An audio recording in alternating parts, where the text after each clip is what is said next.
Tingnan mo na lang sa Pasay. Kapopost ko lang ngayon. Walang katao-tao. Kasi wala siyang makuha pulis dito na pagsusuti ng pula. Hindi papayag siyempre yung mga Metro Manila Police. Bahalata na sila. No? Yun ang mga ano eh. Ito, at saka grabe. Isip mo, presidente ka. Smile ka ng smile. Wala naman nakatingin sa'yo. Kaway ka ng kaway. Pati pader. Wala naman sasagot sa'yo. Yung, kawawa ako eh.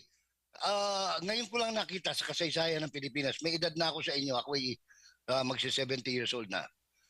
Pero ngayon lang ako nakakita ng grabe ang galit ng tao. Tataka sila, bakit walang pumunta kanina? Nag-press con yun sila, Gutierrez tsaka si Jung ba, kung hindi ako nagkakamali.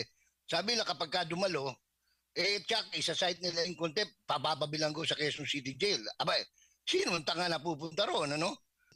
As of now, they don't even have a bill pending. Huh? The TRICOM was convened on the basis of a privileged speech. It's not a pending bill that will address this problem. Ganun sila kabubo. Ako, sinasabi ko na nga from the very start, there is no such animal as fake news, no? Maaring merong opinion, kaiba sa'yo, maaring merong impormasyon na kulang o mali, pero walang peke. No. Peke kasi kapag ka inimbento.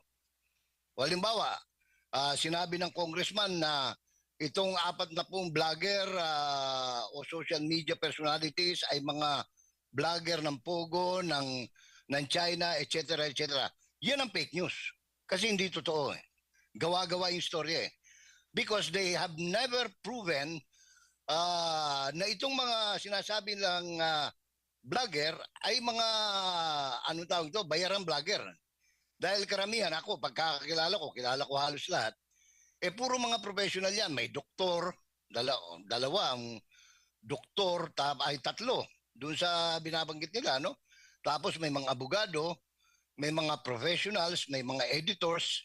In other words, unang-una, hindi rin karamihan dito, hindi rin vlogger. They are a simple critic of the present dispensation, no? Ngayon, nabanggit nila na in aid of legislation daw. Maganda yan eh. Alam mo kung totoong in aid of legislation eh. Maganda. Kaya lang, wrong timing. Unang-una, ang natitirang session day sa Kongreso ay lalabing 2 araw na lang. June 2 to June 12. 10 na lang pala. June 2 to June 12. June 13, magsisinidyan na sila. In other words, magsasara na